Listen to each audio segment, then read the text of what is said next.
All right, we are now live here. Do we have topics? I don't know, Hoshi. I don't know, but we do have week number 5 to talk about, right, everyone? So here with me is Septi, Manny, Bobby, and Hoshi once again. Hoshi's always here, giving me the Pepe worry shoe. Oh no, that's not Pepe. Oh, That's God. what is that frog? It's a worry. It's just worry shit. Oh, it's just worry? Okay. Yeah. I have some too. Let me show that, even though no one's gonna see this. But Oh. but how's everyone's day though? How's everyone's day so far? Or week? It's been pretty good for me. We went 2-0 this week. Well, actually 1-0. Kind of lost to Oblivion this week, but it's been a pretty productive week. I'm a senior in high school right now, so I graduate next week. So everything's going pretty good. I heard you guys finally scrimmed this week, or what? Oh yeah, After weeks we of finally scrimmed. after with weeks of not doing it. Yeah, with 2 Dorado players, we scrimmed this week. We finally got one in. Yeah, but Yeah, no, pretty nice. for us, just like getting our games in, getting some new champs in. I'm starting a new job soon, so just trying to get all that in while A new job? making sure I'm up to. Yeah, I'm starting a new job soon, so just making sure I'm up to snuff with my champ pool for PRL. Is So it actually? is it a good job? You know? Are you gonna It's a job. It's a job that I'm gonna enjoy. Yeah. Uh, Not yeah. not fast food or anything Not like fast. that. I worked at Chipotle one time. I worked the morning shift. boy. I worked the morning shift like 3 days a week, and I hated it. Do you get tips at Chipotle? Aren't No. you isn't there like a waiter or server or something? I don't think we get tips. To my knowledge, we didn't get tips. Oh, okay. It's a lot of work though. I have friends Yeah. that work at Chipotle. It's like It's a lot constant of work. Holy Yeah, I crap. know. Like if you like work at like Subway or something, you can just like chill for like the entire day because no one goes to Subway. But like at I Chipotle, went to like, people Subway.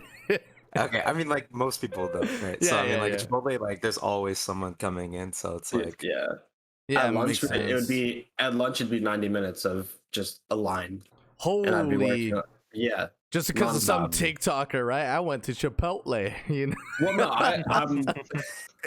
I'm from New York City, and the one I worked at was next to a hospital. So I It's know some constant. I know some like famous like South Korean K-pop like people that would just go to Chipotle, you know, so I can understand the popularity there. How about Fair you, enough. Bobby? Yeah, I'm not a big Chipotle fan for sure. No, we're not talking about Chipotle only. How was your week? We went 1-1 this week. We dropped a 10K gold lead to Noble, Yeah. so that felt pretty rough. But I mean, outside of games, I worked like all week, and like last night was my only night off. But we had scrims last night, so we got a couple games in. They didn't go too well though. All right, so this past week, there are some interesting things that we did see. First of all, the revenge, and also once again the grind continues. While also seeing some of the other players and other teams that we normally wouldn't see as contenders start actually looking up pretty good. You know, they started polishing their skills. For the solar division though, unfortunately, since there are only 5 teams left, we have a slow week this past week 5, and then going to week 6 as well. There's only 2 games again, but you know, it's still kind of solar division is still kind of everywhere. You know, Dorado Gaming Zeta, Clutch Gaming, Varsity Club, Flip Like Burger, Please Bang Quinn. Please Bang Quinn is the team that's kind of uprising. Varsity Club is a wild card. They'll do good, but then for some reason they're suddenly doing not so good at the moment, and the gap is closing up. Like, it's Varsity Club is actually, you know, 5th right now, and they can still play off for 4th if they could beat, you know, the record, or at least the standing with Please Bang Quinn. I don't know if you guys know too much about the solar division. I mean, to my knowledge, Flip Like Burger has been the most creative team that like I've seen in PRL for a while. At least their early games. And I mean, obviously, Dorado Gaming staple, so they're going to be solid. But yeah, Varsity Club has dropped a lot since the beginning, which is kind of surprising considering I've watched a couple of the games and like they seem pretty solid for most of it. and then just there's a disconnect when they're trying to finish out games. Yeah, I don't know what it is between Varsity Club and Please Ban Quinn though, because there's Varsity Club will get some good wins, but then when they go against Please Ban Quinn, they lost twice, so they can't even end up in the same record at all, or else it's just a no contest. Yeah. I was thinking that the way we can like structure this is like we go through like each and every team in each division, and like we give like all of our insights on like the players, what we think their weaknesses are, and stuff like that. If We you guys are can cool with that. try, but it's just so hard to kind of pinpoint that direction individually in their because okay, let's say for instance, right, like martial arts for Y and harmonica God, they always normally play up very, very good, but they're going against rookie players like King X Rain or Savage to the B and Milktra. So I don't know how they will kind of play against if he went against like a vibing hippo from Collective, or went against who's playing top from Elite 5. I don't even know anymore. Cardinals? Honestly, I don't know either. Like we're like it's like we have 2 top laners, and like we're still trying to figure out which one we're actually gonna use. So Let me see. Is there any record to see who's been playing top with these guys? so far it's been Cardinals 29. Cardinals is smurfing, by the way. Quez is also a top laner that we have.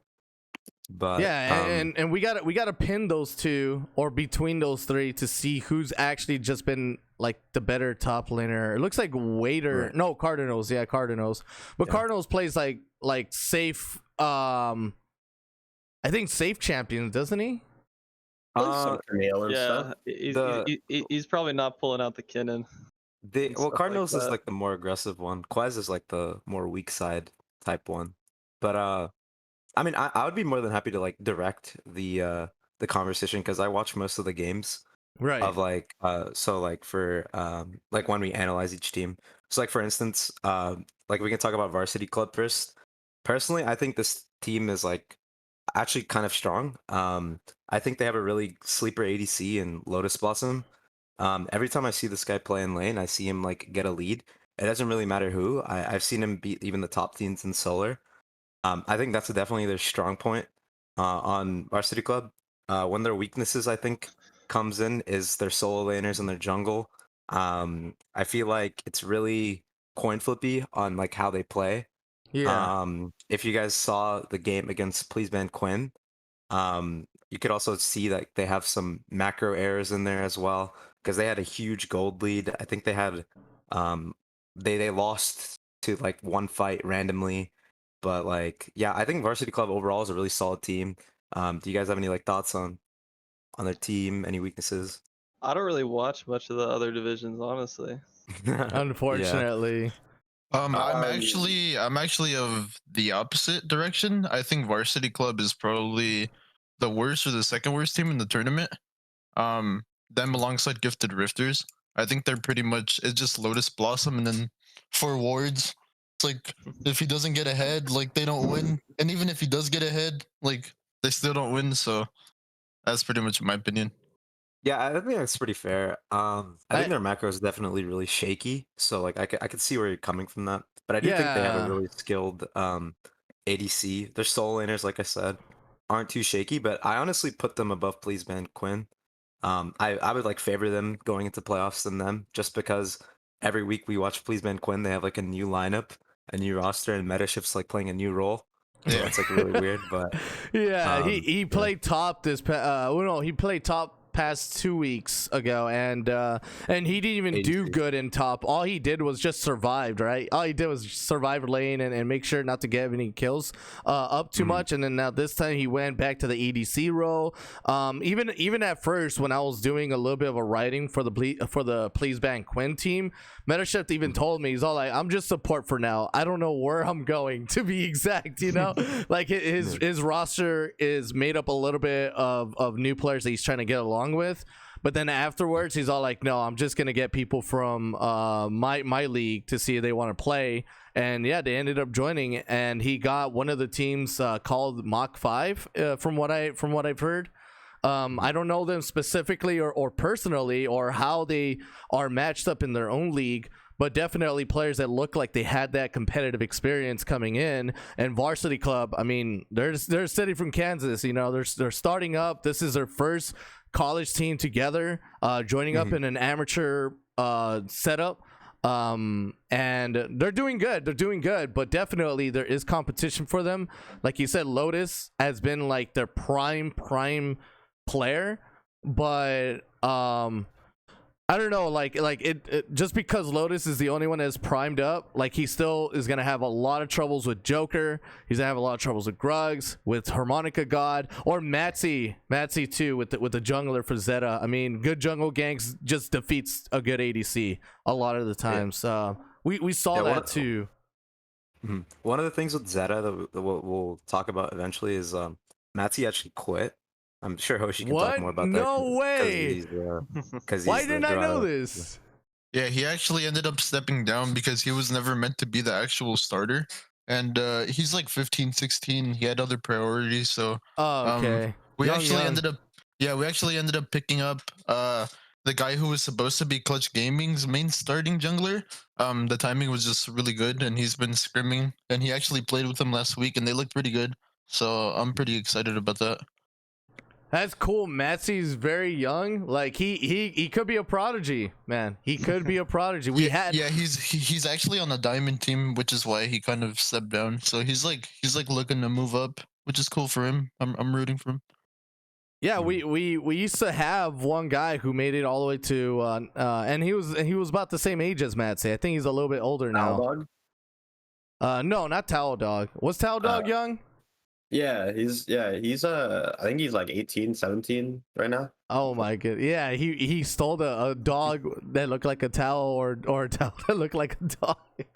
I don't know what the story was again. But no, damn, I'm already losing a name, but he also went to like Grandmasters at such a young age. I mean, it's very doable for people like that age to get there. Yeah. Do you guys have any more thoughts on Varsity Club, Septi, Bobby? I haven't watched too much. I've been trying to keep my eye on junglers just to be ready. And I was looking forward to actually playing against Matsy come playoffs, but looks like I will not get that opportunity, unfortunately. But, So Varsity Club. Once I haven't again, seen much about the plug though. He did good. He did good on the Kindred, but they drafted a Karma top, and I felt like Karma top drafted in was not a good idea.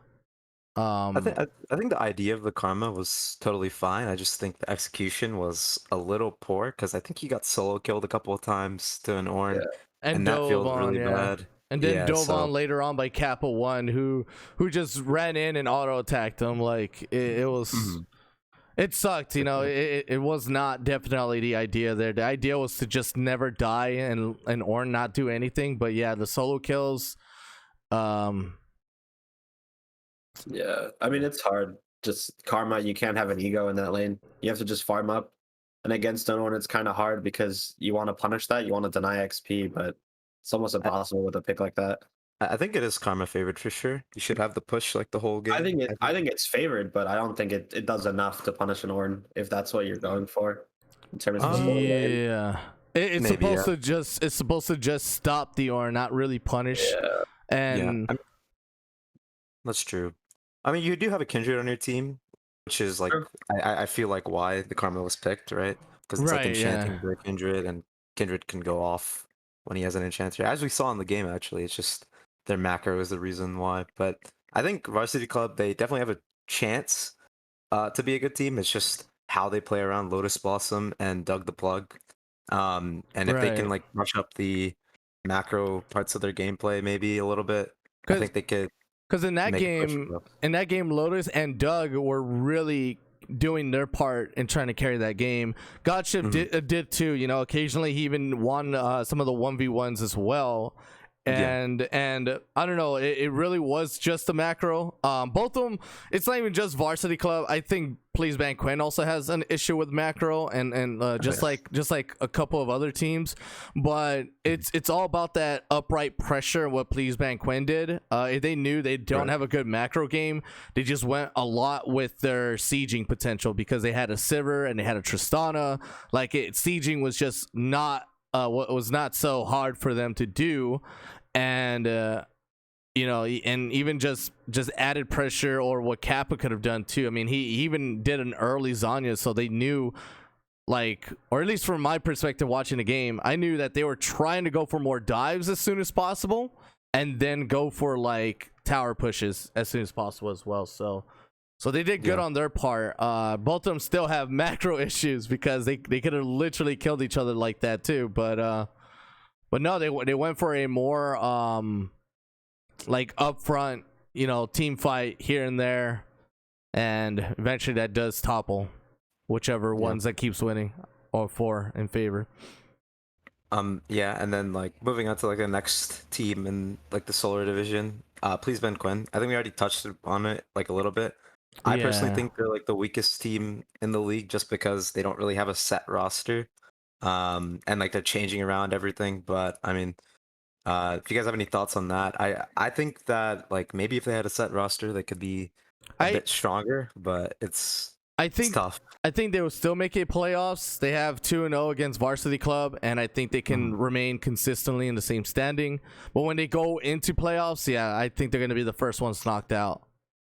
I think one of the upsides of that team is the fact that Metashift is like, while he is like moving around in the roster like position wise, I think he's really looking forward to like trying to make the roster as best as it can be, whether it means bringing in new players or like practicing with them more. Because he's the intent to make the roster better. I think it could be a method for them to improve. Like I know a lot of teams say like, oh, we want to get better, but like I think Metashift is actually going to take that step, make sure that his team is actually improving, whether it's scrims or just practicing together as 5. But I think they definitely could improve come playoff time. There was one iteration of their roster when they played against Clutch Gaming. They had a huge lead in like 15 minutes. It was crazy. It was huge. I mean, Paragon, he just swiped the game away from them. But they were really, really far ahead. I really thought Please Ban Quinn had that one. I thought Please Ban Quinn actually swiped it from themselves. Didn't they like kind of tunnel them? Like they tunneled them into a Zaya ult, and they farmed the choke, and Zaya got like a 5-man ult, and then Paragon just like wiped everyone, which was props to him. But sucks for Please Ban Quinn, you know. But they definitely had a chance with that one roster that looked really strong, because I think they were up like 10K in like 20 minutes or something crazy, some absurd number. But they were so close to winning. That's what it looked like. And I think that's a good transition to move on to talking about Clutch, right? Yes. Like talking about Paragon. I think Milktra, I've played a lot of games with him recently. He seems like a really solid, like he's a really solid player, and like this roster is actually kind of scary to me. Yeah. Milktra, High Amato, Paragon, like that is a 3 core that I am like, that is incredibly strong. I think. Yeah. If you look at their games, Milktra is actually playing to the team composition. Yeah. He's not even playing to try to win that lane, which like others like would with Harmonica and Martial Arts for Y, the biggest threats in this division. And Milktra doesn't. You know, he either cares about winning the lane or he cares about the composition more. His champ pool reminds me of Armut. It's just Gnar and Wukong. Yeah. But you exposed him. Yeah, I did expose him. But I think if you looked at his OP, he would expose himself. But no, I think he's a really solid player and can like has the potential to carry games if he wants to, but can also like sit back and be a team player, which is like really good as a top laner. Yeah, personally, I think Clutch is the strongest team in the solo division. I know there's going to be a lot of debate on these top 3 teams. They I think look Clutch good. is the strongest. Yeah, I think Clutch is the strongest in the solar, and the reason being is, like you highlighted, Septi, they have really, really good solo laners. I think Paragon. Okay, so Paragon actually, we ranked him 5th in the player positional rankings. I think he's really, really bad at laning. I see him lose lane like every game. But this guy, he reminds me a lot about Axified from last split, if Hoshi probably knows. But not a great laner, but really, really crisp positioning in team fights. He's really good at like outputting as much damage as possible. Kind of reminds me of that. So I mean, they have really solid solo laners. I think their weak point is definitely their jungler, Kai9, I think. I feel like every time I watch them play, he doesn't really do much unless their team has a lead. So that's probably one of the weaknesses that I think teams can abuse when they play clutch. Yeah. But yeah, do you have any thoughts, Hoshi, Bobby, on it? I haven't really seen much of their games, honestly. No, You're good, bro. Bobby. Bobby My doesn't man see Bo- any competitor out there. He only sees himself, man. There's no one out there better than Bobby. You know, like, Bobby's not gonna say a word till Eclipse Division comes yeah. up. Once we're in Eclipse, Bobby can talk about himself all day. At least we got an expert, though. At least we got an expert on the Yeah, clip. True, true. Yeah. We have two. You got two, right? Yeah. Yep. I think so. About clutch, I will say, because I help my sister team Zeta a lot with draft, Right. and I know for them they think clutch is like their biggest competitor. They have a lot of respect for them. I know there's like Flip like Burger, there's Elite Five, there's Noble, but clutch is the one that like I guess really surprised them, which is like kind of surprising to me because in the game that they played, they kind of washed them. It was like a 27-minute game, but I guess that one team fight that they lost just like really opened their eyes and they're like, oh crap, I guess if we wouldn't have like outlaned them so hard, this game would have been really tough. But yeah, like how these guys said, the core three of Milk Straw, Otto, and Paragon is like up there probably with the best in the league. And Yeah. I think as soon as we get to playoffs, like that's definitely a team that you don't want to match up with.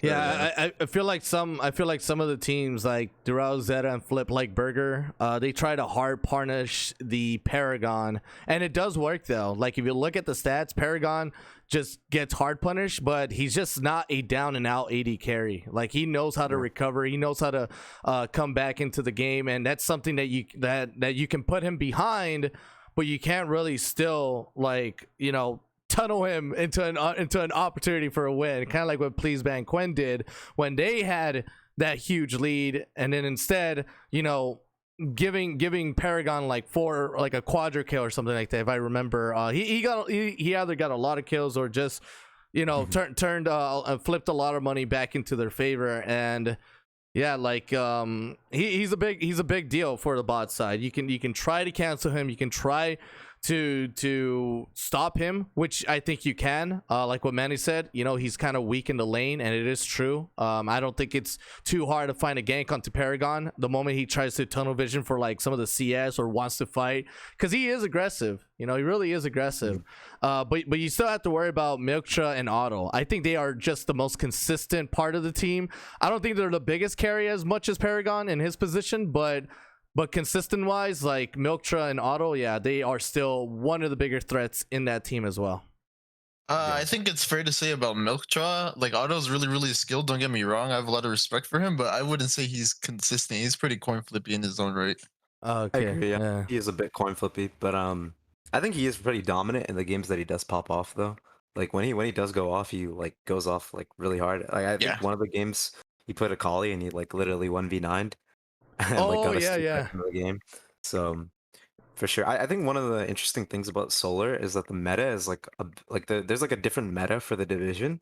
Most of these teams that are on the top, they don't really play through their bot side; they play through their top side or their mid. Flip like Burger playing through Nuffies, and then both Zeta and what's the other team? Clutch. Clutch, yeah. Clutch, yeah, they play through their solo laners. Because they all three have like weak side bot lanes. They have you have Frozen Rope, then you got Joker, who I think is one of the best weak side carries with Hoshi as well. I know why Dorado keeps putting their ADCs on weak side, but I guess it works for them. And then obviously Paragon as well. You So, lay yeah, down it's the kind of trap. interesting. You just Yeah, lay it's- down the it- trap. For sure. I mean- It's like interesting how the meta is like different in that division. While like in Eclipse, you could see that like it's really focused on bot lane. Like you have Liaden and Tango. You have a lot of other lanes, and like the bot centric teams usually win. So it's interesting how like the metas like kind of differ per division. Now, I wonder though, with the departure of Matsi from Dorado, I wonder if that game plan is going to change up at all, because you know, you did talk about playing through solo lanes, but I wonder if this, you know, ADC or if this new jungler is going to have like a different mindset. I mean, maybe Hoshi can, not to expose your strats at all, but maybe Hoshi can shed some light on like this new guy, because I mean, a jungler, like, I don't know, everyone has their preference of where they gank. Like some junglers feel more comfortable focusing on bot side where they like dragon setup, or they're like focusing top side because they like Herald setup. But I know Matsi was a player that could do, you know, all of that basically. But with this new jungler coming in, like who knows what the future is looking like for Dorado Gaming Zeta. Yeah, what I will say about Zeta is that they're a team that it doesn't really matter, I guess, where you gank, because they have like a top tier top, they have a top tier mid, they have a top tier bot lane. So it's pretty much where like the opportunities present themselves. And I know that all of those members think that they can carry, so it doesn't really matter like where they try to focus. I will say, after watching scrims for about like 2 weeks, this jungler does definitely play to a side, but I can't really expose them. Yeah, no, you're good. Okay. I mean, we'll Dang. find out eventually. So Yeah. I didn't know Hoshi was playing and coaching. That's kind of crazy. Yeah, I do the draft for them. Who's entering the draft when they play against you? Don't worry about that one, bro. Yeah. Yeah, but a little bit more about Zeta. I think they're actually a really, really solid team. I put them number 2 in this division. I think their bot lane's really good. Joker and Kibble's obviously really solid. Play really good weak side. I think Grugs apparently got banned for being toxic, which is why I have a big question mark on this team. Yeah, he did. Because there's a bunch of new people coming in, and it's like really tough to like pinpoint like where their strengths are when they're not playing with their full roster, and their weaknesses as well. But yeah, and then they have Harmonica, who obviously lane kingdoms a lot of top laners in the league, including Marshall, who fought to put himself number 1 in the power rankings. So yeah, it's definitely a really solid team. I would definitely put these guys as contenders for winning the league as well. So yeah.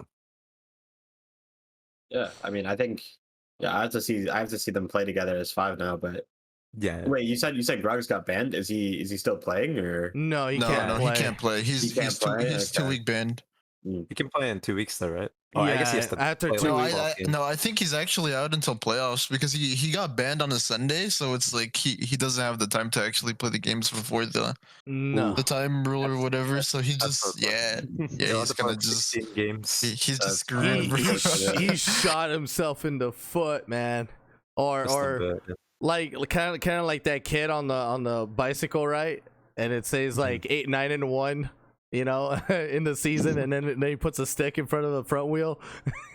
Like, no, they have a good record for Dorado Gaming Zeta. They would have to actually still make it to playoffs without Grugs, but once we get into playoff season, yeah, I'm pretty sure Grugs will be out of the ban duration. And I do want to highlight that though. For the next season, I will make it very clear on what happens when someone does get banned by Riot Games.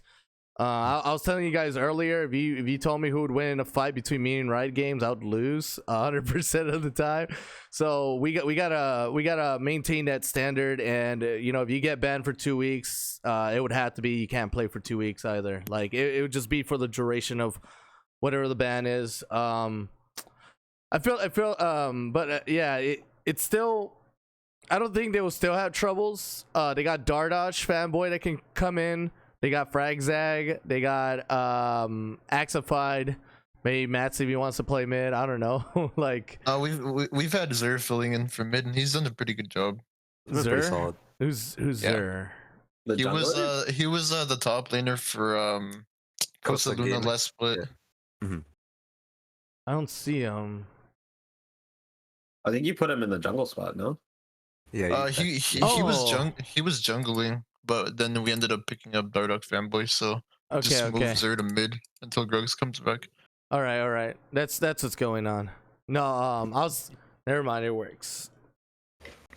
But yeah, no. Moving on to the discussion of the top of the table, though. Yeah. Flip like burgers. I think I really want to see what this team can do come a best of 5, because these guys, from what I've heard, are like super cheesy. Like not to discredit them, but are super cheesy when it comes to their picks that they have in games. Does that make them unpredictable though? I think so. It makes them really hard to ban out when it comes to like considering like a new patch that's going to happen before playoffs, as well as like different champions that they can play and pull out in different roles. Like I don't know too much about their pools. I just know, martial arts is like a good top laner. I know Nuffy is a cracked mid laner.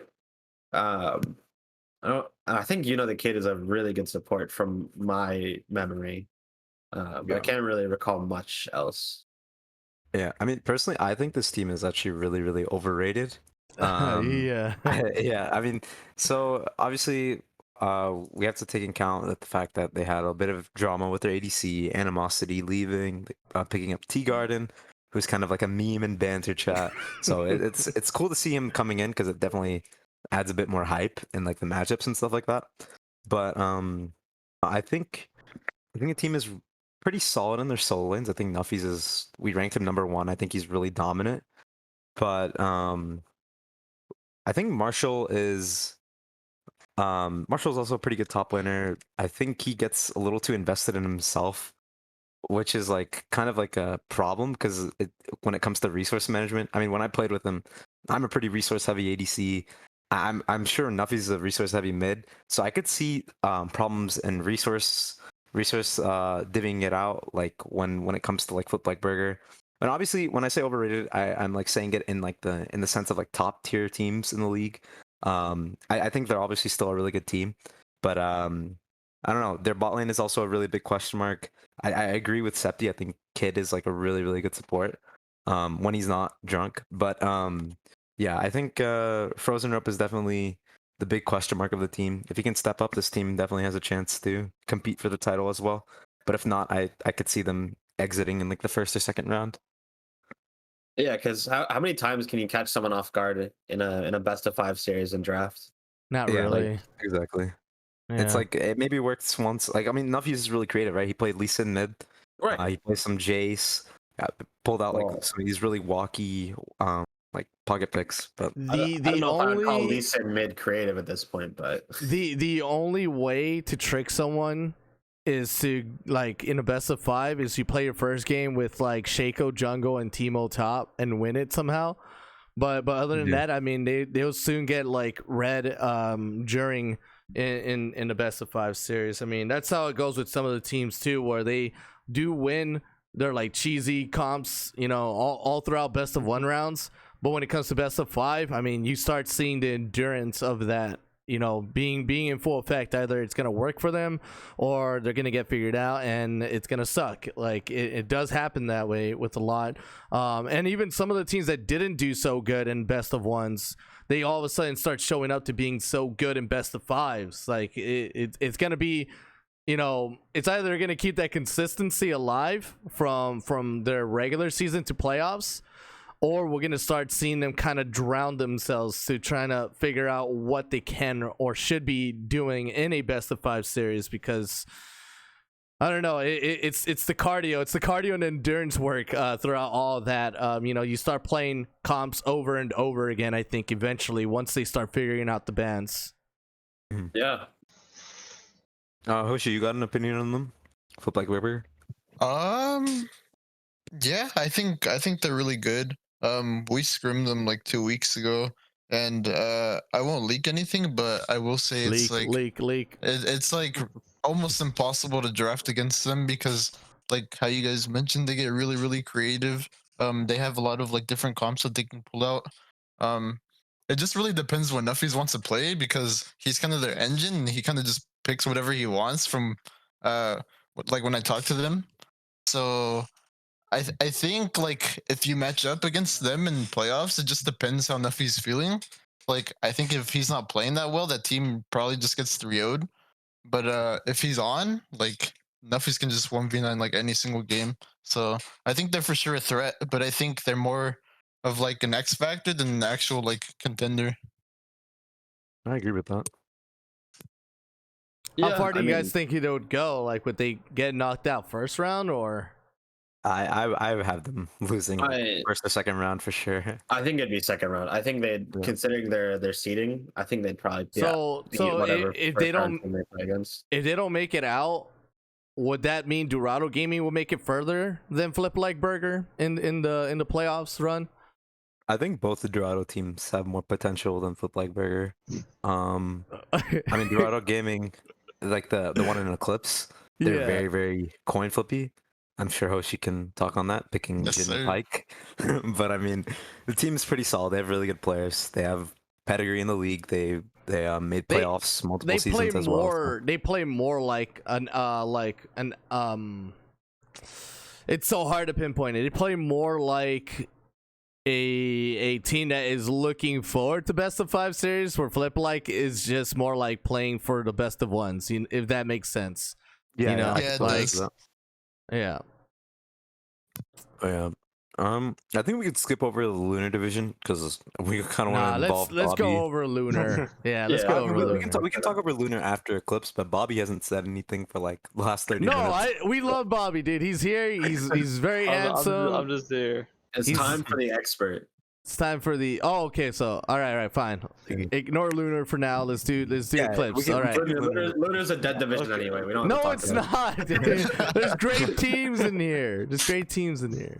Actually, Alright. the playoff race in Lunar is kind of exciting, but Yeah, just a bit. We can talk I about think it I think it's more exciting in Eclipse just because they have more teams.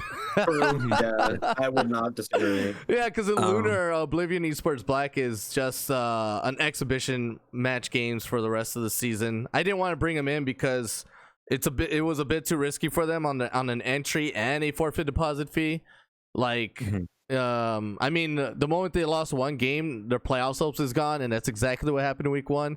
They lost one game and their playoff hopes was gone. I didn't want to take that away from them, you know. Yeah. All right, Clips. Yeah, we can start bottom? with Gifted Riders. Oh, sorry. Yeah, bottom. Yeah, gifted Rifter. Sorry. Yeah, Richard Rifters. Bobby, Hoshi, you guys can start it off because you guys played them before. Okay, so when this team actually came into the league, I thought they were all smurfing, so I was like super worried.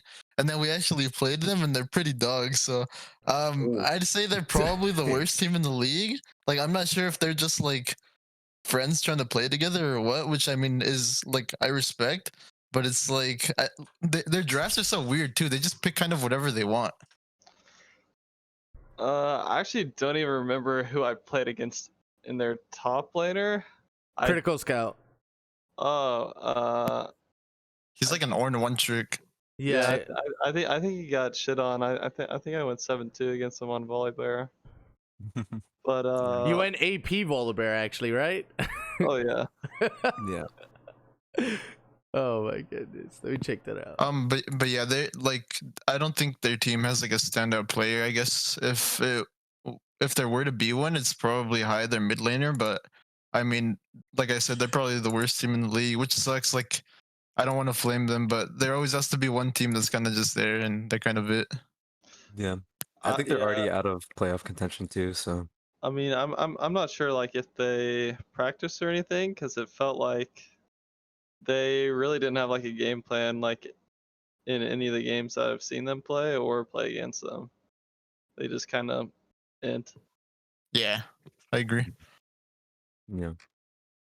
So I mean, yeah, there's not much to say for like bottom tier teams because it's tough to talk about them without flaming, and I'm sure they already know like their mistakes. So I guess we could just move on to the next team.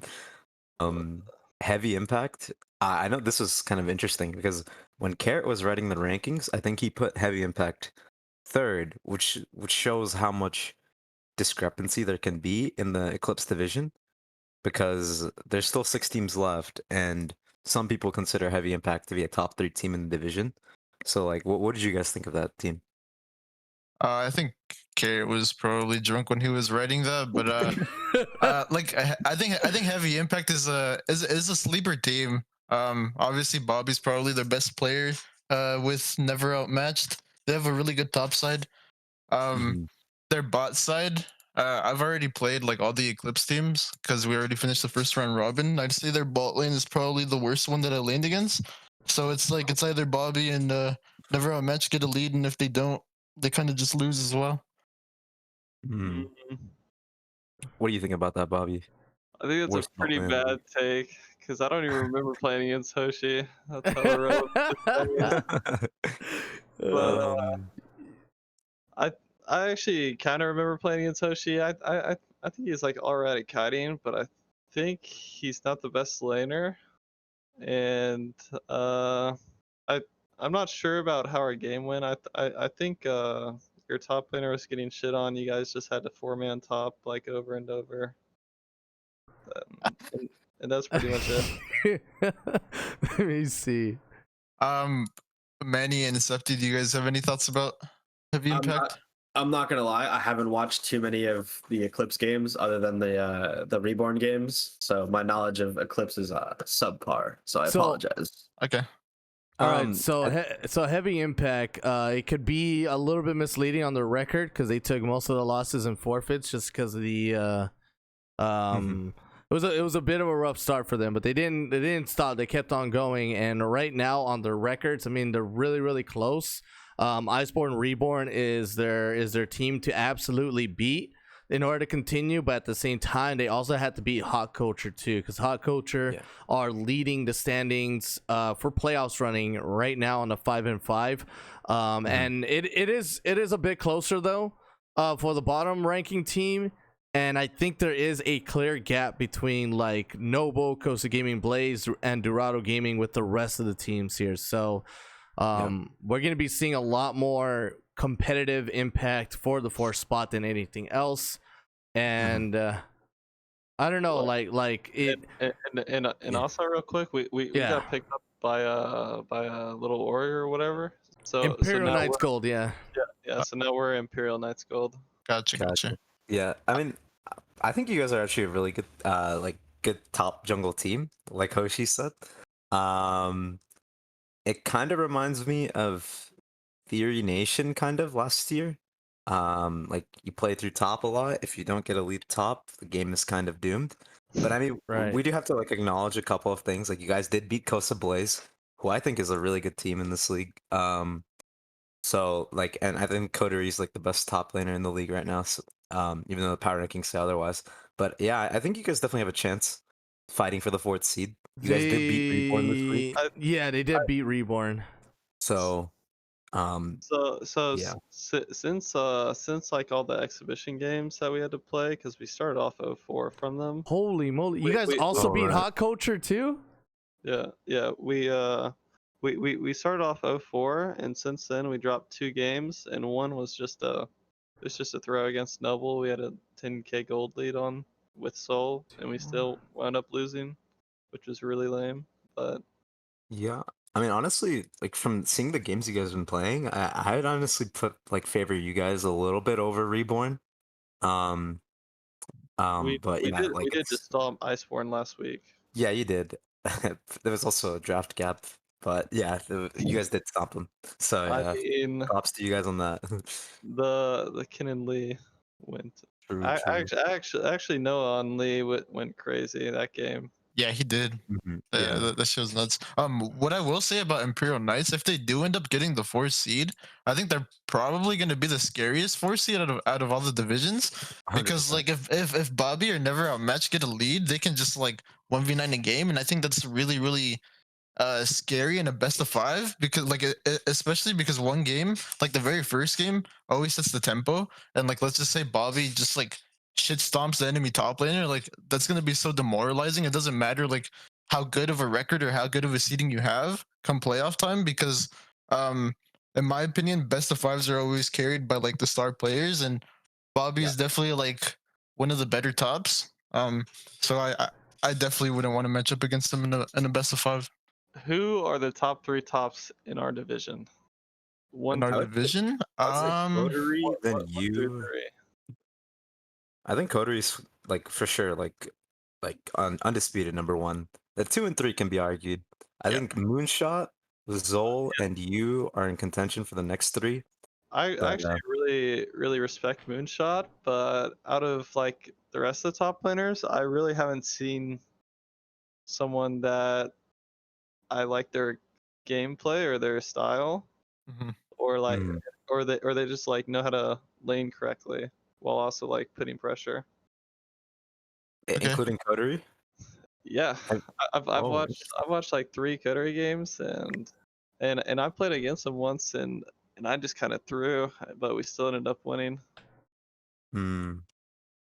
Yeah, I mean that's fair. He does one like play like he's the main reason why Kosa Blaze is playing so well because he like edges out like 1v1 leads in almost every game. But yeah, I think the top laner. I think Eclipse definitely has the best top laners in the league. Oh You guys have really crap. solid top laners. So I did a little update here. I did a little mistake. So it's actually Imperial Knights Gold holding up the 4th seat right now because they beat Hot Culture. And then after that, I'm trying to figure out what happened in the standing here. So I did misread one of their wins. So they're supposed to be a 5-5 record. And then Iceborne's supposed to be on the 6th seed, while Hot and Imperial Knights Gold are sharing the 4th. But oh wow, let me see. Actually changes up what? that means that they've been 5-1 since their 0-4 start. I mean, yeah. So that's kind of crazy. They were actually. 3-3. No, sorry, 3-4 and then 2-1. That's what happened. Oh, I see. Yeah. Yeah, definitely impressive. A dark horse team for sure, like you guys said. But yeah, Seth, did you have any thoughts on it or? I mean, just from like looking at these standings here, like I think Noble, from what I've seen, has been dropping games as of recently, right? Yeah. Oh yeah, for sure. Yeah. Which is, I guess, a little bit scary considering they look like such a rock at the top of the standings for most of the season so far, and now to show weakness before playoffs is kind of, I don't know if teams will be looking to exploit that. I don't know if it was just because they were playing with the sub jungler, but because I don't think they were playing with Walter. Maybe it was 2 weeks ago where they dropped a couple games. They did a 0-2 week 4, which was very surprising. Yeah. No, but I think their second game. They played with Walter's second game. Oh, that was the game against Reborn, right? Yeah. Okay. Yeah. No, I mean, I think this is a division where I think Imperial Knights is definitely the scariest team, because even though they're sitting at 5-5, that's not really a 5-5. That's a 5-win, 1 loss, and then 4 games they couldn't actually play, which is like, 5-1. Yeah. Yeah, I think people should not overlook that, because that could definitely, if you don't show up to play, you could definitely just lose before you even started. Yeah. We can talk about horticulture a little bit. I know Hoshi really likes playing against them. Oh, it's like kryptonite, bro. Is it? I don't know why, but like if we wouldn't have lost to them, we'd be 9-1. They actually 2-0'd us, and I have no idea why, because when we play them, we just like ego draft, we just troll and they just stomp us. It's so grief, man. I actually think their AD carry Mobe is probably the most underrated AD carry in the league. When I lane against him, he's pretty good. He's not very flashy, but he does his job. He team fights well. He does all the little things. We'll keep him underrated.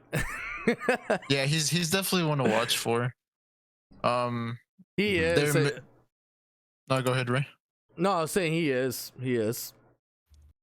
Yeah, their mid jungle is super coin flippy. Their support is like alright, and their top laner plays like tanks. So they're pretty structured. They're a pretty solid team in my opinion. But I think if they make playoffs, they won't really like upset anybody. They're kind of just there. Yeah, I could see that happening for sure. I mean, yeah, I could see more like on the lines of like Imperial Knights Gold and Reborn taking off more games like in playoffs, like upsetting than like Horticulture, just because they play in such a standard way. Yeah, that I feel like other teams just do it a little bit better. I think Hot Culture should start putting up some carry potential, Yeah. and to see where they take off, because the only carry that, I mean, Mobile looks good, and it's because he is in that carry spot and he's playing it. But they gotta try to maybe find out where other members from their team can carry, instead of this like what you said too, that kind of formation where they're just playing off of a good composition by having like 2 tanks, 2 DPS, and a support. It could be another tank or something, an enchantress too. But I think Hod can actually do a lot better if they put Papa Skips on a carry role or Immortal Mitch on like the continues what he's been playing through. Papa Skips. Yeah. No. Yeah, and then that kind of leads into like Reborn, who honestly I've been getting closer with like the Iceborne people. Obviously, Septi, you're on Iceborne as an org.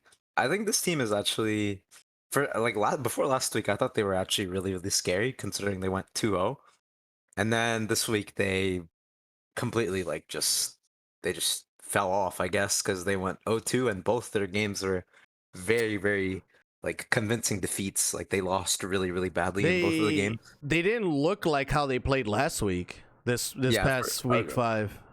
100% agreed. I think that really speaks to their coin flippy nature. Their mid top is definitely one to watch for. I think their top laner is definitely Moonshot, like we said before, is their main star player. Yeah. And like it really depends. You just flip a coin, see if it lands heads, and if it lands heads, they win the game because he usually gets ahead. But if not, it's like they just get stomped in 20 minutes, and that's what kind of happened this last week when Dorado and Heavy Impact neutralized them really really well. They're like playing Um, under like that pink moon that comes every 10,000 years, you know, and that's where they got their powers. But we can't wait 10,000 years for Iceborne to come back on that. We want to see that consistency, what they brought in week 4, and it is a very weird consistency because you guys literally, you know, you put the top you put the top teams to the dirt. Like the moment you guys did that, that should have continued even faster or better to the lower teams, but it didn't, unfortunately. right. I don't even know what happened there.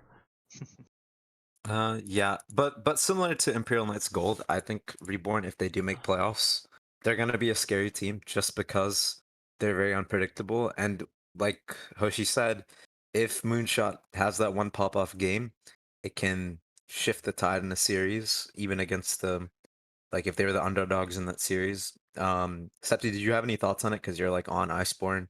I'm sure you could probably add more insight. Yeah, no, I mean, Moonshot is definitely a player who is I wouldn't say coin flippy. I say he plays for himself in the sense of like he knows that he needs gold to carry a game and like is kind of unwilling sometimes to just understand the fact that he's on weak side and that like he doesn't have to carry every game. And so he'll end up forcing plays over and over again, even if he does like fail a play, which is a good and a bad thing because if he fails a play, he won't hesitate to make the next play, which could be good considering the next play could be winning. Whereas, you know, but like moving on to the rest of the roster, Haman Karn is a really solid jungler. I think he's a really good in-game leader as well. Like he can call for that team. He knows how to path. He knows how to gank, which is like, I mean, which sounds stupid when I say it, but you'd be surprised how many junglers don't know how to do that. No, it's and possible, yeah. Yeah, exactly right. Nezumi is like I think probably people say Moonshot is a star player. I would argue it's Nezumi considering just how flexible he is in terms of like what he can play. This guy has this guy has no ego. He will play the supports, he will play the carries, he will play anything that can fit the comp, and he will play it well. And I think that is probably his strongest point. And then their bot lane, I think I like Frost and I like Sloth, but I think they're definitely the weakest part of this team. Frost is a really strong ADC, but just this past season, I've been watching them play, and I think they've died a lot 2v2. They've mispositioned a lot in fights and have not been able to extend leads that they've gotten, which is, I think, a little bit scary, considering it's, I think, What a pretty obvious weak spot. But wasn't a bad week for Iceborne Reborn kind of ties into Sloth too? Like he was missing a lot of those Seraphine ults as well that were like super important. If you all remember Yeah. that. Yeah. For sure, because I think in the good week. Oh, my bad. Go ahead. If we're giving Moonshot a lot of praise, although I think he is a good top laner and he's actually probably one of the only other top laners that I like to watch. He's very one-dimensional. He's like Volibear, Darius, and like one other champ, and if he doesn't get those three, I don't think he's efficient or he's even gonna contribute really. That's fair. Yeah, talking about slots, like 2 weeks ago, he like hit every single Seraphine. There's a big reason why they beat Noble. Yeah, this last week, their bot lane obviously didn't play as well, and that's like you said, right? That's probably a reason why they lost. I think their bot lane is actually fine. I think their weakness is their jungler, Haman Karna, who you said is really solid, and is obviously biased with that because you played with him before, you've talked with him in comms before. But I mean, just watching his PRL performances, it feels like he always gets outpaced in every game, and that feels kind of bad. I know he has potential to do well, just like in these games, he's not really showing it. I think against Dorado actually, I think a water bear or aquatic bear had like a huge lead, like really early on. And that kind of also helped uh snowball the game over. But yeah. Yeah.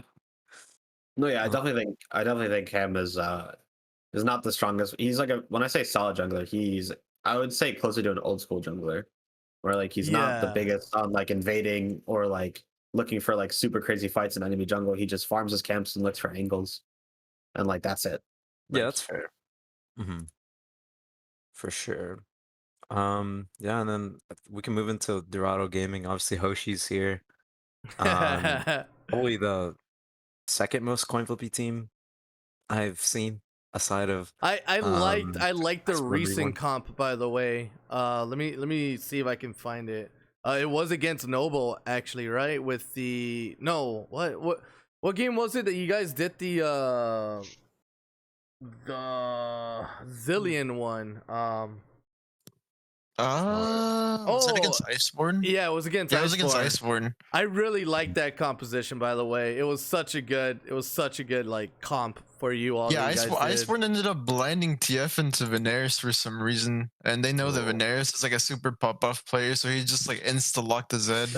I don't know. Yeah. I just really like the comp there, but Yeah, yeah, I think Carrot really griefed them in the drafts against us. We pulled out the Zillion the first time, and they didn't ban it against us again, and they drafted like full like a full team with only single target damage. This is like super troll. who does the Yeah. drafts for you all? For who? For us? Yeah. It's mainly me. I'm the one who does like all the draft prep. Okay. So the draft sucks. It'll be Hoshi griefing Yeah, it. if the draft if the draft sucks, the players suck, bro. But if the drafts are good, it's me. Okay. I think most of your drafts are pretty good, except Yeah. against horticulture. Then you guys just turn off your brains and then draft something random. So But what I mean, happens between you guys and hot culture? Like, why is it such a kryptonite between you guys? I don't get it. Like, They're just too good. Yeah, they're just too good, man. Well, the first time we played them was the very first game. In right. Imperial, I think some of us were a little nervous. They kind of caught us off guard. And the second time, we were kind of feeling good. We kind of egoed a little bit. We picked Jim Pike bot lane, and we didn't snowball, so it just felt really bad. I can see it. Yeah. Oh my goodness. here's This Soul had a game. pretty unfortunate What game. what as well that happened with time. Zol? 0-8. That's oh yeah, that's unheard of. Like I don't imagine Zol ever having a record like that. As he likes to say, he's in the trenches. He just 1v2s, weak side top, dies, and I mean, in my opinion, in all seriousness, I think he does a really good job of uh sponging up like a lot of attention. But I think I think most of the time when we go into games, like he knows that teams are gonna try to pick on him, and like we're fine with that. I think he does a good job. I And think we know that's that we can carry normal from other though. positions. I think that's normal for hot culture. I think they do focus a lot on the top side. I don't think I've ever seen Immortal Midge gank anywhere else in lane first before top. It just happens, you know. So it all depends on Zol on how aggressive he was. Yeah, he's pretty aggressive. I don't know. He kind of just does his own thing up there. And I it mean, looks to be like we fair to didn't him, watch that game. he ends up getting a lot of lane advantages sometimes too. Because we it didn't watch just that game, right? Was that an off stream? yeah, that one was off Good stream. option, man. I would have wanted to watch to see what Thank happened. God. No. I'm glad you guys didn't watch that one. I do think Dorado is actually a really scary team. I think their bot lane Hoshi. I think Hoshi. I know the rankings don't say it because the stats weren't amazing this week, but like Right. this guy's a really top tier ADC. Like last season he was like ranked number 2. I think he's definitely deserving. On when we go into playoffs, like people are gonna be really deceptive by their record, but like Yeah. when they turn on the switches, all of their players except maybe Zol, no offense, can turn into superstars. And like I could see Hoshi just running through every bot lane, Veneris beating most mids, but I think most mids are pretty like solid. So I mean, yeah, it's very interesting. Um, this team definitely has a lot of potential. I would honestly like say they're the scariest team out of Eclipse. I know we said Imperial, that's gold just because of like their pop-up potential, but as like a most complete team, it's either Dorado or Costa Gaming Blaze for me. Assuming Dorado doesn't coin flip. Any more games? Yeah, and Yeah. Seth, do you have an opinion on it, or Bobby, you too? I think we're 2-0 against Dorado right now. No, we played you guys in the exhibition match and we beat you guys, and we play you guys next week or this week. No. We're 1-1 or 2-0 against Kosa right now. you guys are 1-0 against Kosa. Let me check. Or oh my goodness, I know you guys beat Kosa Blaze the moment that your game started to count. I actually think we're 1-0 against Kosa right now, and yeah, we haven't played Dorado since the exhibition week, or since like second exhibition week. Yeah. So this next week we'll be able to show something new. Yeah, you guys played Kosa Blaze on round 5. So you guys are gonna be playing them this week with Dorado, is that right? Yeah, we play them this week. Sounds like a fun week. Yeah, they'll be able to get to 30 minutes instead of 25 like last time. It's Damn! Can you guys do it? An extra 5 minutes. That's all we ask for. I don't even know what the schedule is.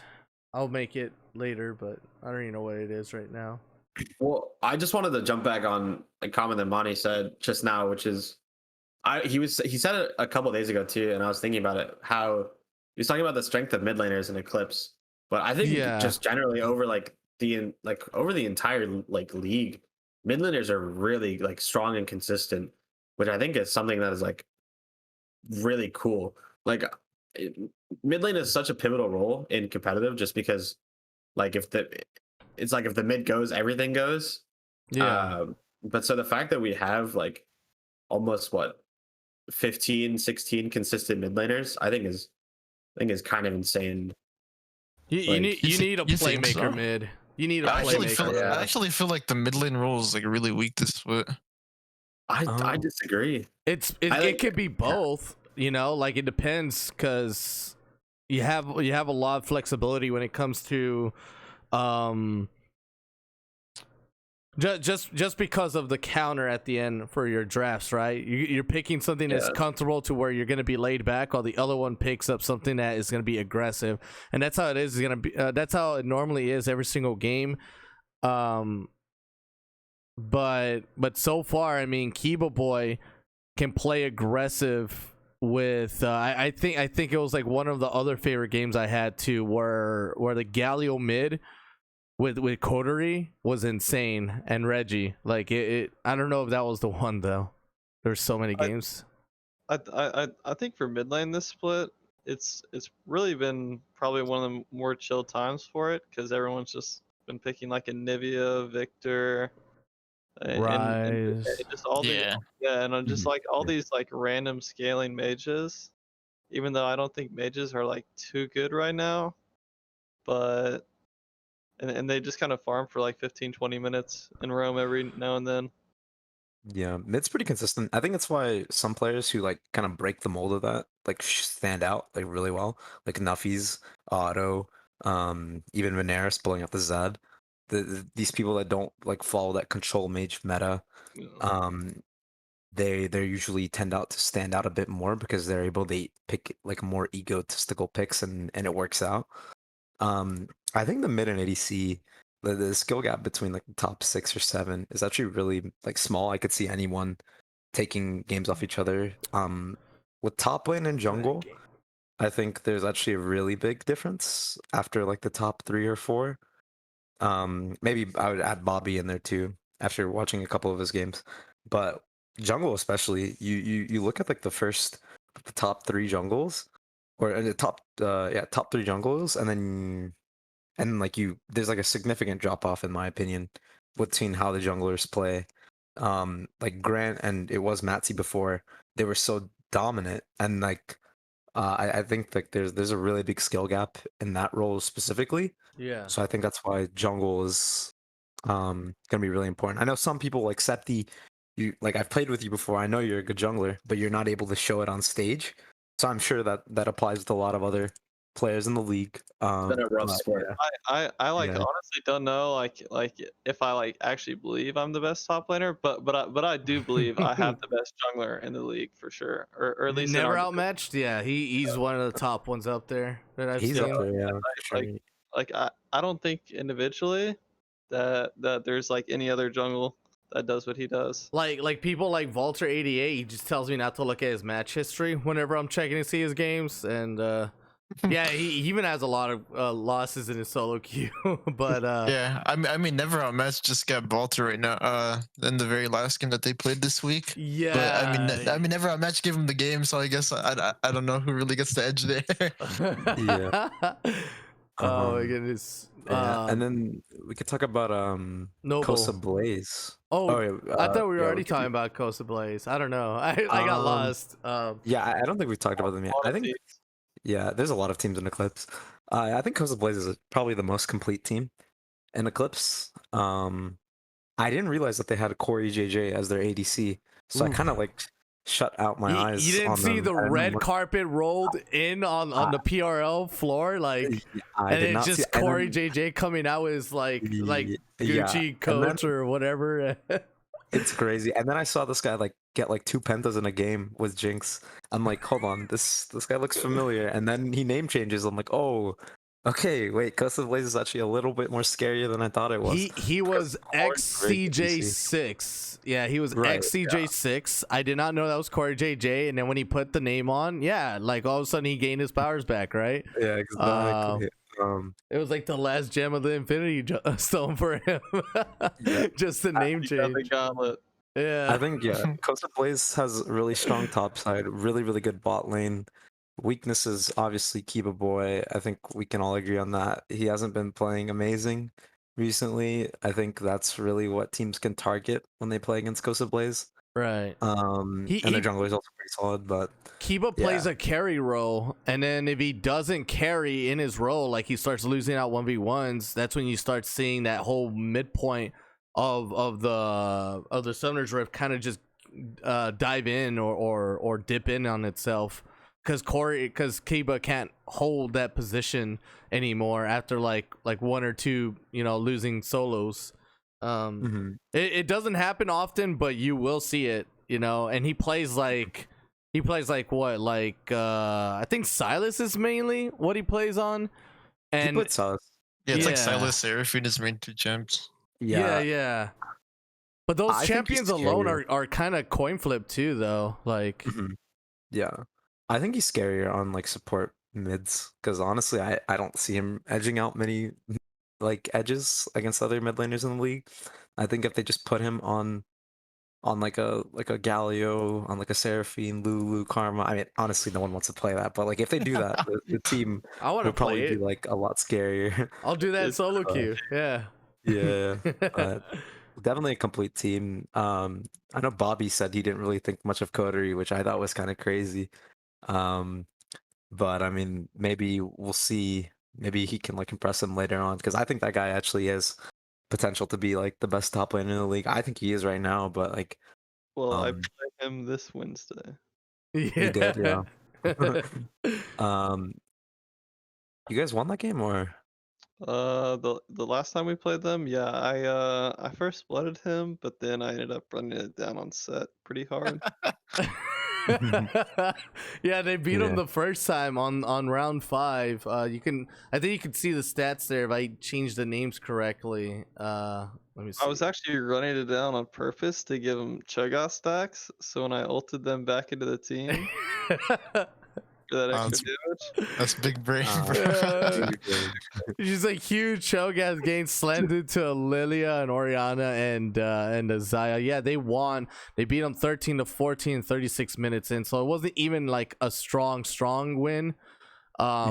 And that 36-minute game, I mean, it depends though. It could easily swap to a 25-minute game to Kosa Blaze if it's not like handled correctly. But I think even then, like a lot of the experienced teams and players out there, I don't expect fast winning games. I expect that kind of game where it starts going to like 30-35 minutes in. Like Right. so that's gonna be a really good game.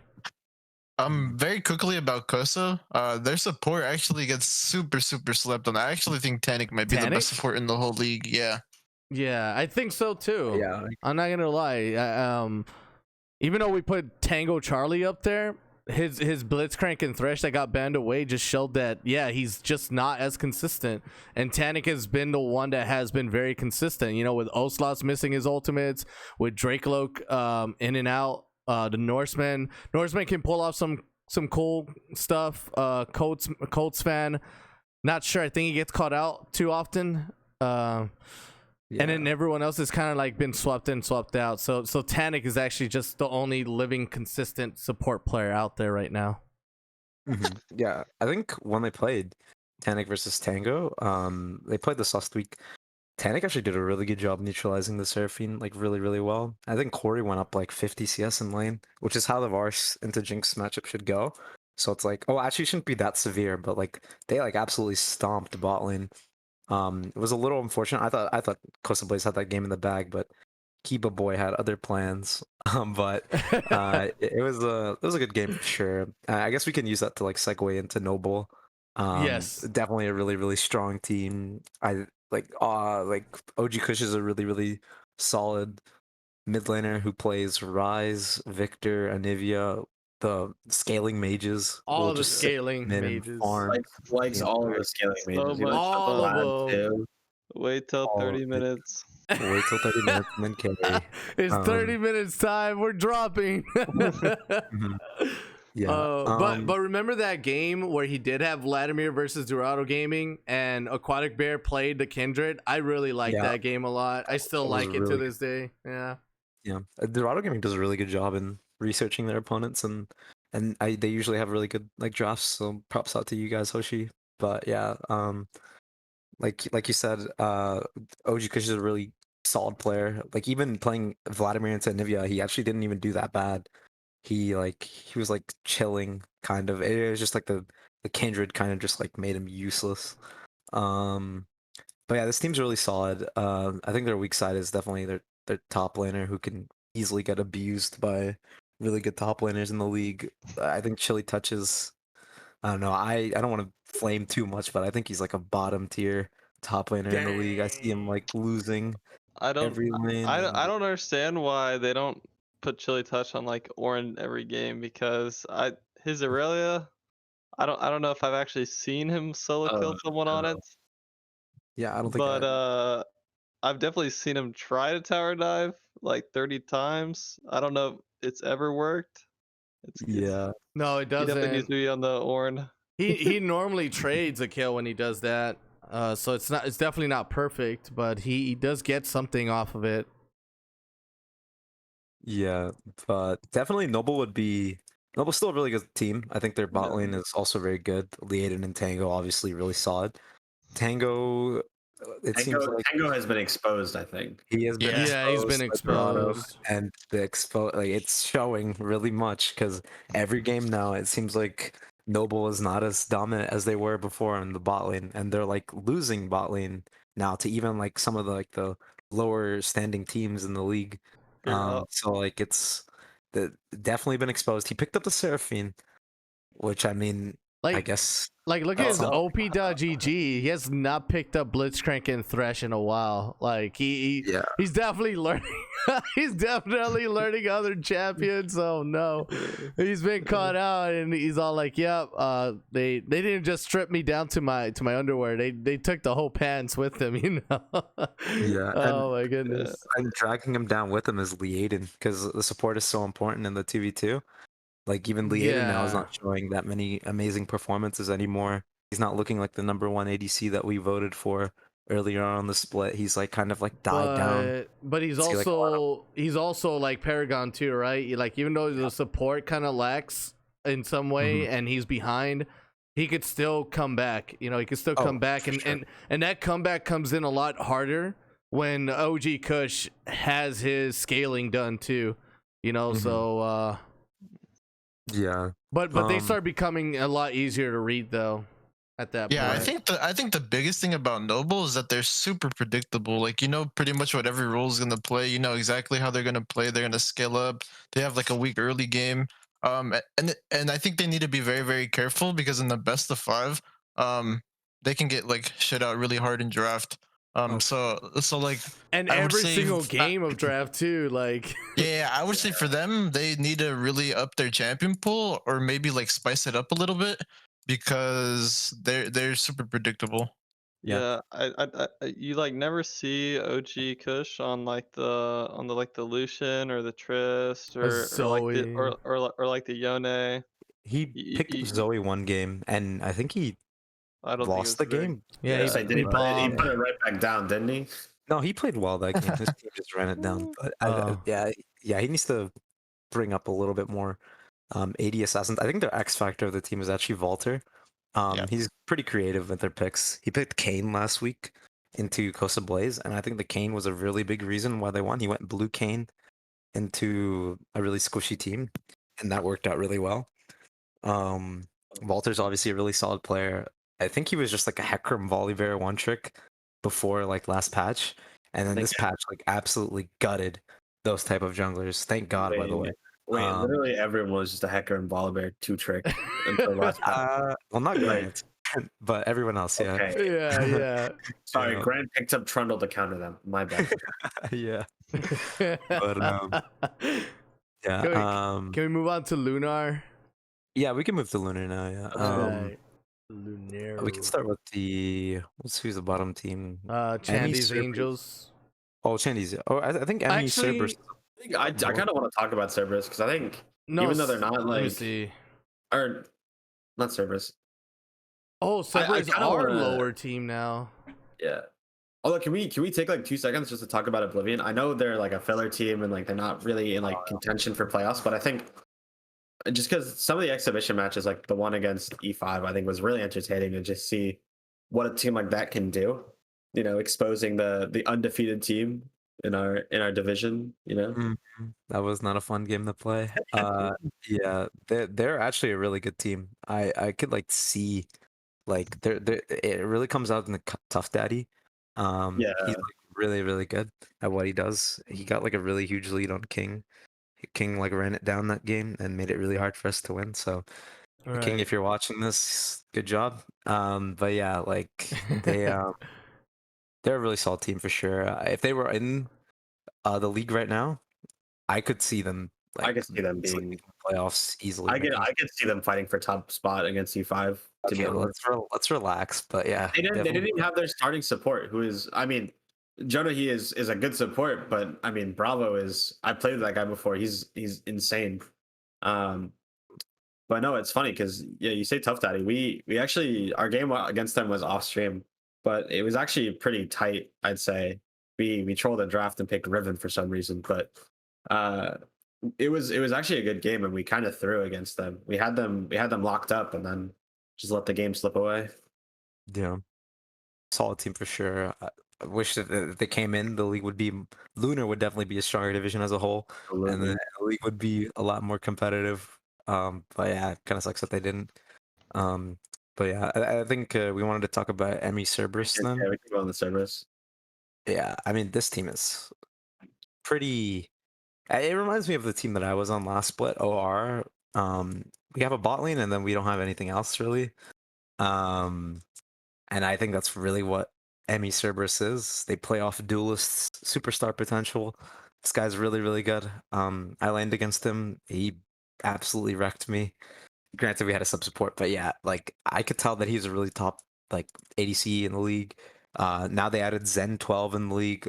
Zen was a really good support last split as well, and like they're a scary team to an extent because their solo lanes and their jungler aren't great, but definitely a solid team. Could maybe look to take off games depending Now, on how Duelist plays, but now, Monty, I know you're gonna meme this, but they just added. I was talking to Rye about this before we started, but they added a new top laner. They added Neon. oh no, top lane. oh no. And I've Neon I've heard I've heard he's gonna be starting for them. oh no. Oh, okay. Well, no, they're not making playoffs. No, but Well, actually, no, but actually, I think that's actually a good upgrade for him. I think Jin was a really good top, was like a good top laner, but I think Neon is like a very solid player, and is like very experienced in fives. He was on that old Iceborne Winners queue roster that yeah. just stomped Novice. Uh, Mhm. Right. but so I think it just takes this team from a singular threat to at least two threats now. At least with Uh, Neon, even if you I don't think want to admit it.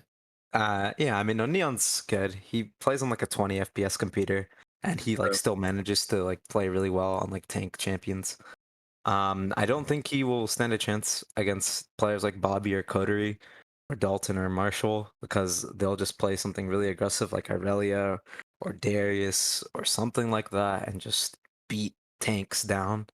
But it's good to see that they're like trying to improve the team. But I don't even think they'll make playoffs personally. I don't know if you guys have like an opinion on it, but like I think Shandy's has actually picked it up really, really well. These guys, last split when they came in on ORR, which wasn't even that great of a team, we beat them in 20 minutes. And now Shandy's is like looking like an actual like really good team. They've improved so much to the point where like they could take games off of like top teams if they draft well and play well. Like they're becoming a really scary team in the league for sure. Um, yeah, their support is really good. Yeah, just Chandy's has definitely improved. I'll honestly give them like the most improved award for like a team in the split because at the beginning of the split they weren't even that good, but now they're actually really good. Um, They've been drafting a lot around, like they've been like drafting like proper fives comps. Like I know that sounds weird to say, but they've been drafting like they've been drafting like TF Shen, they've been drafting Nocturne 5-man team fight comps. Like they have not been playing, like they have not been playing on any solo queue picks that I've seen. And their team play right. has been like really good since the start of the season. Mhm. Um, I remember trying to play against them a couple weeks ago, and like it just felt like a brick wall Yeah. trying to find a gap in their team, because they always cover each other. Like Yeah, there isn't necessarily a gap, I would say. I do think their main superstar is their support. Easy Path, I think it is. This guy's Yeah. crazy. I think he's really underrated. He like makes a lot of the plays for the team. Um, yeah, I think Chindies could definitely I'd put them making playoffs over Emmy Cerberus right now. But definitely a really good team. Um, in playoffs, I'm not sure how they'll do, but they're improving for sure. And if they keep improving at the rate that they're improving right now, who knows? They could maybe even contend to take the split. So Yeah, their yeah, improvement has been pretty good, and also they've been trading out some of their other players that just weren't that they weren't even improving with. They were an all gold team, and now they're kind of moving slowly into that plat level team. So it's been looking pretty good for them. yeah. Um, I remember you guys talked about that last week how they were like all gold, and like now they're like platinum, high plat, like yeah, they're because almost diamond. It's Because personally, for crazy. me, I don't think gold players, it will take too much for them to get into the platinum level of the play. Because gold and lower on the elo is still kind of like beginners level, so even just getting some knowledge into the game, like you're already getting so far ahead up in the ladder, and the moment you get into platinum, I mean, you're getting even like you're a little bit more knowledgeable, but platinum players will get enough knowledge to get into like diamond level sooner or later too. But it does take a while for that to happen though, because there's still a lot of things that they got to do, especially when it comes down to like drafting and playing off the laning phase. because in gold terms, moment you know that kind of stuff, you just stomp out the lane pretty hard or easily against those that don't. Yeah. Let's go ahead and move on to Iceborne Palace, by the way. So this is the one with Septi in it himself. Tell me how the team's doing, Septi. So I mean, as of last week, have a new starting ADC who's Steaming Bath. All Potato stepped down, just because competitive league is draining, I guess is the word I'll use. It is. But no, it is. so it's draining. But I think our team is looking a lot better. We've had some good results in scrims recently. We have adopted our style of play, I think, finally, to like champion picks that we know we like to play, and we've like stopped trying to force like the stupid like fives comps. Like we play for our players. Yeah. We put E5 on the ropes last week, I think. We did. Yeah. And so I think that shows just like our improvement. Like we haven't gotten to play a whole lot of games recently, just because due to various circumstances. Just Lunar is a little bit of a smaller division than the other ones. But Any potential leaks right here with the scrims Yeah. and absolutely not. I'll say about but Palace. Oh, go ahead. No. But I'm just saying. I think our team is a lot more solid than like our record states. Like I think we have the potential to do really well. It's just the competition, right? Like Elite 5 and Collective are pretty strong. Like it's just the competition, the Lunar division. Yeah, I will say this. I think Palace is actually really good as a team. The issue is their play is so solo queue, and I know this because I'm friends with most of the people on Palace, and I had a chance to like listen into their comms and stuff like that.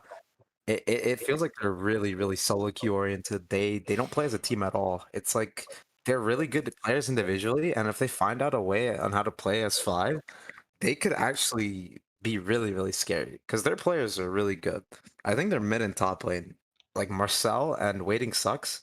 These guys are really solid laners. I think they could like probably be even the top tier laners in the league, but because they don't play as a team, they just like lose like they lose lane most of the time, and like yeah, like just a really solid queue team in my opinion. If they find a way to like turn it around, I think they could be a threat for sure. Kind of like Imperial Knights Gold, but like with another like a bit scarier.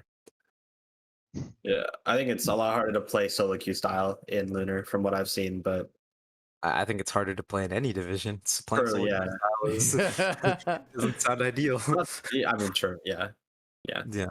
Well, I mean, I think Flip Like Burger pulls it off because they play solo queue style with Nuffies, and it Sure. works because Nuffies is so good. But I mean, I don't know if it's gonna work against. Also helps that there's only like only 5 teams. Yeah. Yeah, It'll give us a shot. They look good for now. But just like previous team that I knew where they went undefeated in their division, just looking at gameplay, you could tell that there's no way you match up with everyone else, even if you are 14-0. And yeah, I mean, they had opinions about it or against it. They said that we went 14-0. I'm pretty sure we're gonna take the whole thing, and then they got kicked out directly in quarterfinals without getting a single win. It's all about the perspective of just looking through that glass ceiling, right? Like what makes a good team, what doesn't, and that's through like a lot of the gameplay, who their carries are, how they macro in the game, how they pick and ban. Like there's a lot of solid teams that are really good at that. I don't even know who could potentially win the finals, but but Palace still has a long way to go. I mean, you guys have to go against Elite 5 is looking so good right now. The only undefeated team, right? Undefeated in quotation marks. In quotation. Because we lost the Scoreboard Black and oh yeah. And Oblivion. The Scoreboard Black game I wish we could have won, but Scoreboard Black, tough. Yeah, it was kind of tough. Yeah. Yeah, just like a closing statement for Reborn. Alice, Waiting Sucks is a really good top laner, and I think if they find a way to play through him, they could maybe be a really scary team. I see this guy like edge out leads in 1v1s. Then again, like there's only 4 teams in Lunar, but I think he's beaten almost every top laner in Lunar, including Collective Valkyrie's top laner. if you find a way to play through him instead of putting him on Cho'Gath every game, I think maybe games could go differently. Can he play Um, other things than Cho'Gath, Septi? He may or may not play other things than Cho'Gath. I won't say anything. I But see his when we Riven. wrap- When are we yeah, gonna well- see that Riven? Probably never again. I'm not gonna lie. It's not that it was bad; it just didn't fit. I can see he's yeah. starting to play Irelia too, but yeah. No, we're trying to expand our pools a little bit to play more our style, but That's the thing about being a champion, though, is having the right champion pool to win it. Yeah, so it's good. a bit of a mountain to climb, but we'll make it. We'll make it. But we'll help out a lot in solo queue when you go back in there. Right. And then Collective Valkyrie. I thought this team was really, really scary. And then Hoshi was telling me about how in scrims they actually just dismantled them like really, really quickly. And I still think they're a really solid team. But like they play off their top jungle. It's really similar to Imperial Knights Gold actually. I think their top jungle was really good. But yeah, like their mid and bot lane, they aren't like anything special. I think it would be really interesting to see how they match up against Imperial Knights Gold. With Collective, even though they got dismantled twice by Elite 5 already, there's still a huge gap here in the Lunar Division.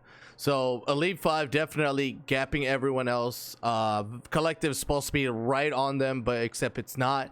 Collective gets outgapped by Elite 5, and then Collective just outgaps everyone else as well, except for, of course, the number one team. And that worries me, though, because even though we're going to get like these top 4 teams for Lunar Division, I still think Elite 5 is going to be the only team that carries on the weight for all the rest of the teams here. And like you said, with Oblivion Esports Black not being able to, but with Collective Valkyrie, Fusion does a hell of a job in the mid lane.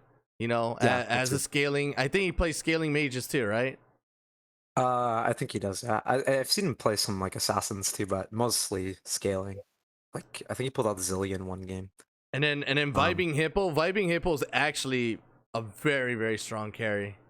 Their top jungle is crazy. Hybrid carry.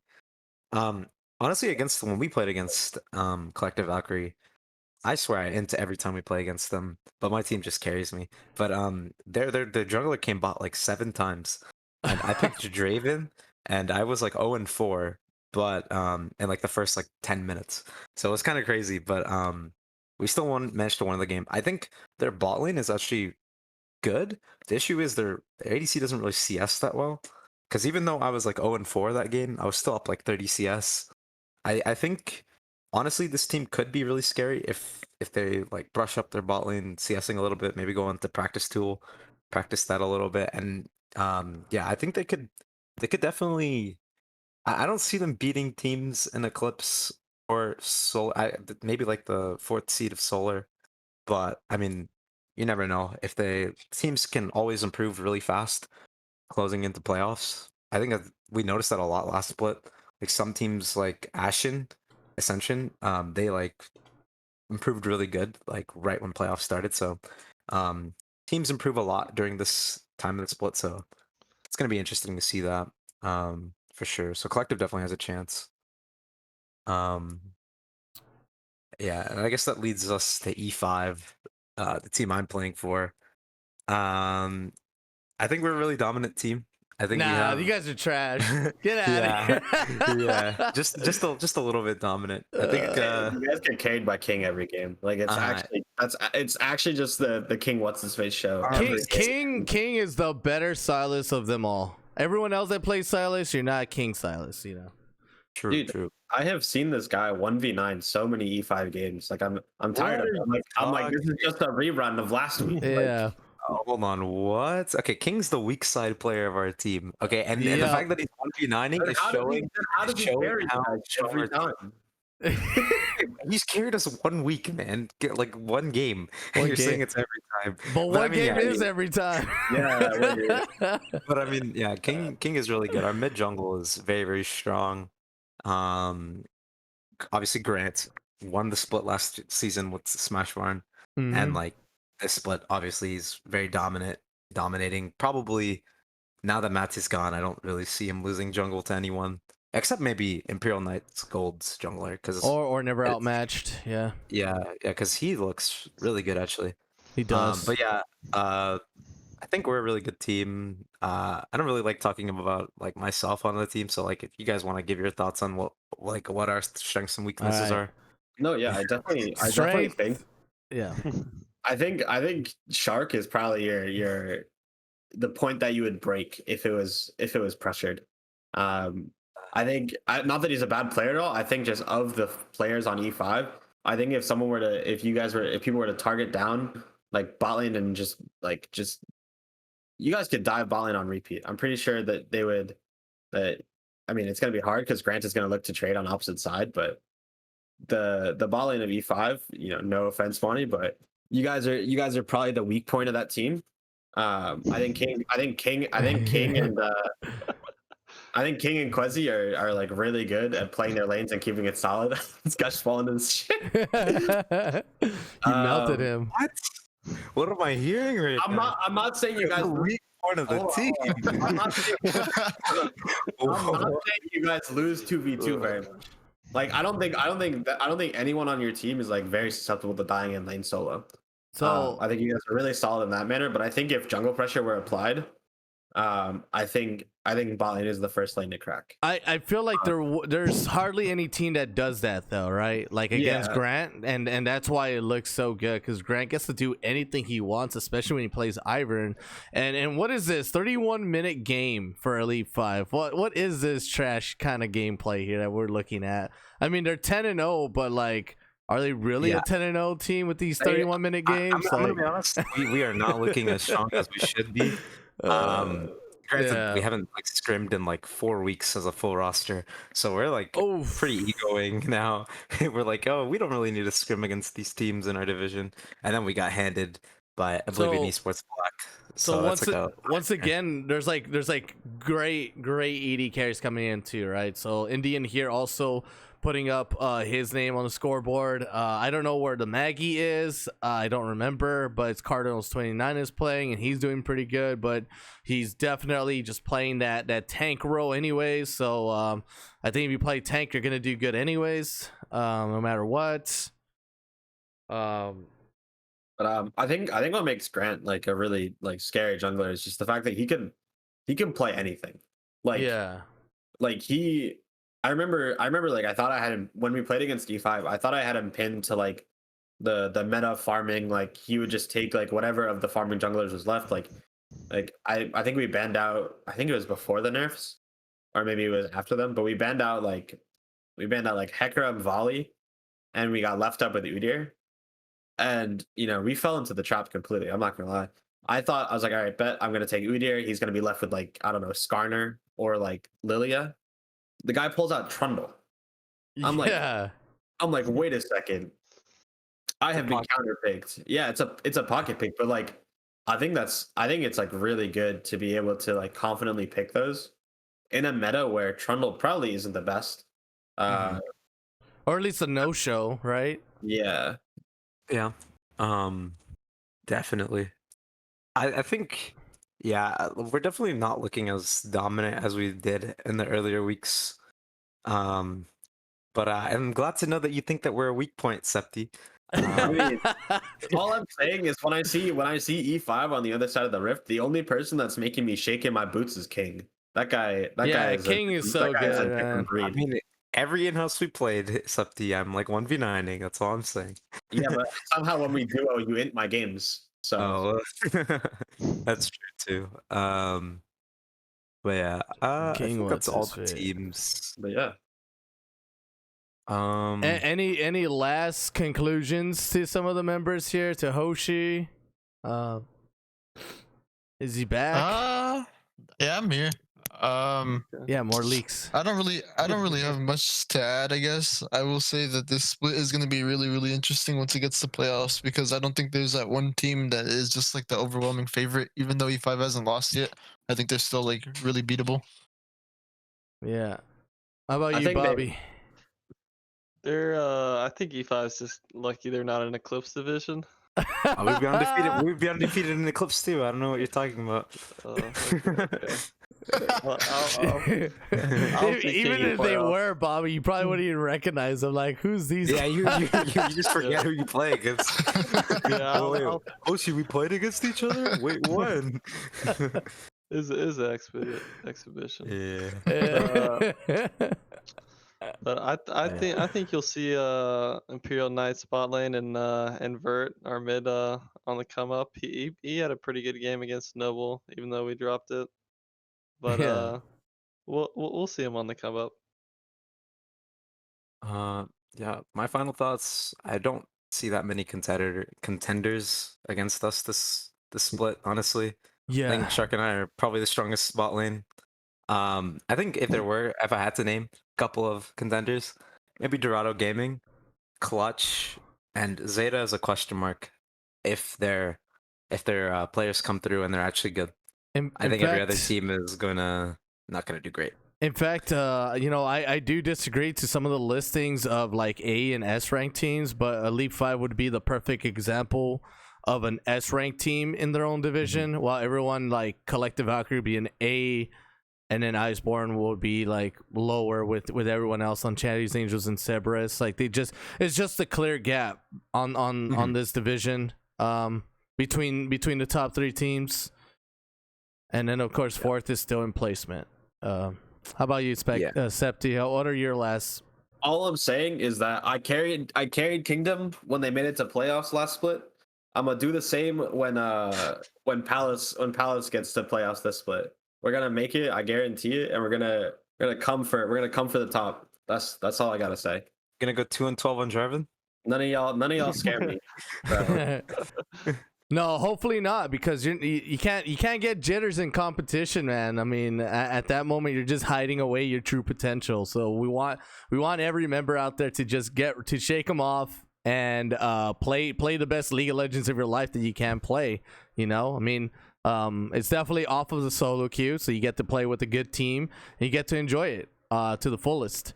So it's been good talking with you all. It's been amazing. This upcoming tomorrow schedule for Monday, once again for the solar division, it's not going to be too much. It's only going to be 2 games again. But we're going to swing and try to go through the rest of the season as smooth as possible heading into playoffs. I mean, I'm pretty sure that's when we're going to finally just, once again, going to get the top teams. I know some of these teams might go higher than others, like Elite 5 and I guess Costa Blaze or Dorado Gaming or even you guys, Imperial Knights Gold. I think most of the bigger talents is definitely in the Eclipse roster. And then of course, if we're talking about Solar Division, maybe either just, maybe just the 2 Dorado Gaming, Zeta, and Flip Like Burger. Maybe just those 2. And then Lunar Division, just Elite 5, unfortunate. Not unfortunate, like, oh, I can't believe they make it. No, I mean, like, I wish there was more teams that looked just as good like them, But looking at you, Seppi. Yeah, Septi. Pick it up, Septi. There's a lot more, man. I'm coming for all of you, so. I mean, in this playoffs run, it's literally just the veterans, right? The ones that keep coming back, the ones that keep coming in play. And then the randoms that come into our Twitch channel, they're like, what is this, golden plat? Like, yep. I was like, what? They don't understand why some of these players or teams look so damn good. And that's because it's the comebacks from the teams and players in the community that come in and compete, and they look so good. They look nicely polished, I think if you guys actually played one champion through solo queue, like your best champion, yeah, you might be a diamond player, but are you really a diamond player competitively? Like with your champion pool, with how much you know about the game itself, like it's so different competitive.